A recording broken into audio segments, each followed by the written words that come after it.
It was Christmas Eve, 1945, in a quiet town in West Virginia, USA. A night of joy suddenly turned into a tragedy so haunting that even today, its mention sends chills down the spine. This is the story of George Sodder, a man who was celebrating Christmas with his wife Jennie Sodder and their 10 beloved children. The house was filled with laughter, every corner glowing with lights and happiness. But no one knew that this joyful night would soon transform into a dark mystery, one that would baffle the world for decades. Around 1 a.m., George was still awake when he suddenly heard a strange noise from inside the house. Moments later, he saw flames crawling up the walls. Jennie quickly gathered 4 of the children and ran outside, but 5 children were still asleep in their upstairs bedroom. Those children never came back. No ashes were found, no bones. And the most terrifying part, there was no evidence that they had ever died in the fire at all. The question still lingers, did those children really burn in the fire? Or were they taken away by someone? Was this fire an accident or a carefully planned crime? George Sodder was originally from Italy and a known critic of Benito Mussolini, the Italian dictator. Because of his political views, he had to leave Italy and settle in America. But even there, he continued to speak his mind, and perhaps that boldness made his family a target. In America, George worked hard and built a successful trucking business. Jennie devoted herself to raising their children, creating a home filled with love and peace. Then came the night of December 24th, 1945, Christmas Eve. The children were playing with their new toys, their laughter echoing through the house. Later, one by one, they went upstairs to sleep. As the night grew deeper, Jennie noticed a faint smell of smoke. She got up, and when she entered the kitchen, what she saw froze her blood.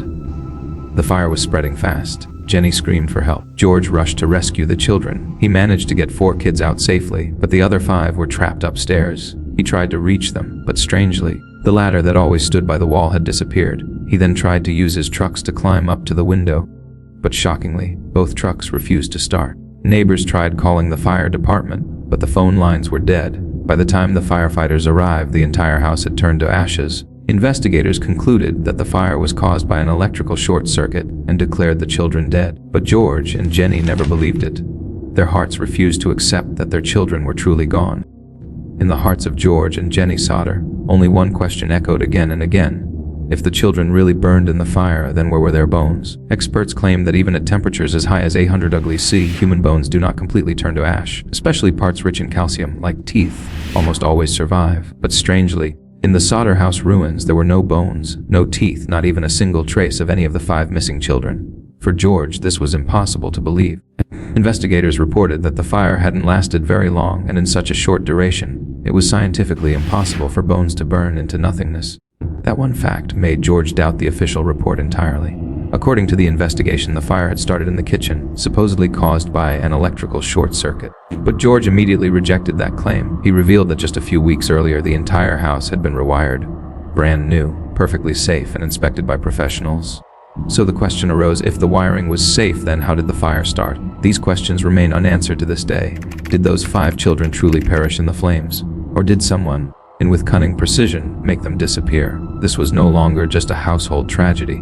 It had become a haunting mystery that left the entire world stunned. By now, George Sodder was certain this was no accident. Every time he remembered that night, he felt that too many things simply didn't make sense. He told Jennie, if only I had paid more attention that night, maybe we could have saved them. But there's no doubt, something about that fire was terribly wrong. During the fire, when George tried to call for help, he found the telephone line dead. Later, investigators discovered that the line had been cut from the outside. The technical team confirmed that the wire had been severed with a sharp tool, like pliers or a cutter. If it had broken on its own, the edges would have been smooth, but these showed clear-cut marks. That revelation deepened George's suspicion. Jennie remembered that around 20:30 a.m., the house phone had rung. When she answered, she heard a strange woman laughing, as if in the middle of a joke. Jennie politely said, "You've dialed the wrong number," and hung up. Just half an hour later, around 1 a.m., as the fire broke out, this meant that the phone line had already been cut before the fire even started, proving that the blaze was planned, not accidental. That same night, Jennie also recalled hearing something hit the roof, followed by a loud thud like an explosion. She tried to wake George, but when there was no sound afterwards, she went back to sleep. Moments later, as the smell of smoke woke her up again, and the fire was coming from the very spot where George kept his ladder.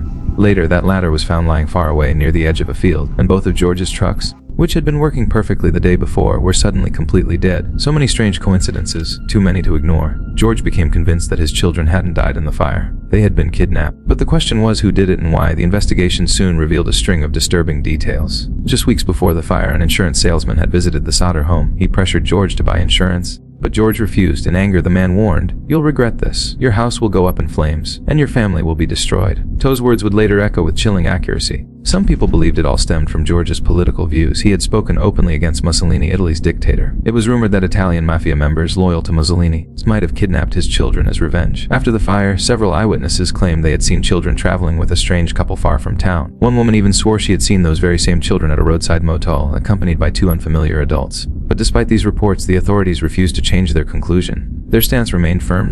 The children died in the fire. Yet, deep down, George and Jennie's hearts whispered, this isn't the truth. As time went on, the mystery only deepened. A year later, as new findings emerged, the fire hadn't been caused by faulty wiring at all. It had been set intentionally. A bus driver who had passed the Sodder home that night testified that he saw people throwing fiery objects toward the house. Months later, when the snow melted, investigators found a metal object in a rubber casing near the property. It turned out to be a fire grenade, also known as a pineapple bomb. That explained the loud thud Jennie had heard on the roof, and it might have been the real cause of the fire. George and Jennie spent the rest of their lives searching for their missing children, and for the truth.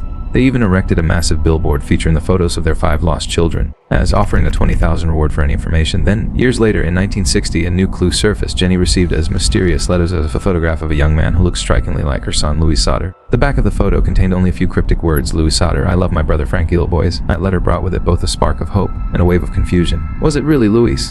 Or had someone cruelly sent it to give them false hope? George and Jennie hired a private investigator to look into it, but within weeks the detective vanished without a trace. And as time passed, the mystery of the 5 missing Sodder children remained unsolved. The case gradually became one of those historical enigmas that continue to baffle the world even today. In 1969, both George and Jennie passed away. Yet even after their deaths, their surviving children spent their entire lives searching for their lost brothers and sisters, clinging to the hope that one day they might meet again. After George's death, Jennie refused to leave the house. She built a tall fence around the property and slowly added new rooms over time. She wore black clothes every day, as if mourning had become a permanent part of her life. A mother dressed in sorrow for the children she lost. Every evening, she would sit quietly beside the burning fireplace, gazing at her children's photographs. A woman caught somewhere between hope and heartbreak. Finally, in 1975, Jennie too closed her eyes forever. And with her passing, the last fading hope of the Sodder family disappeared into silence. The old billboard, covered with photos of the missing children, stood for decades by the roadside, a silent witness to a mystery that refused to die. But in 1989, it was finally taken down, as if time itself had drawn a curtain of silence over this haunting tale, even today. As the case remains among America's most mysterious unsolved stories, were the children really killed in the tragedy? Or did they somehow survive, living somewhere far away, under new names, new identities? Perhaps, as these questions will never be answered. But one thing is certain, the story of the Sodder family will forever remind us that sometimes truth isn't what it seems.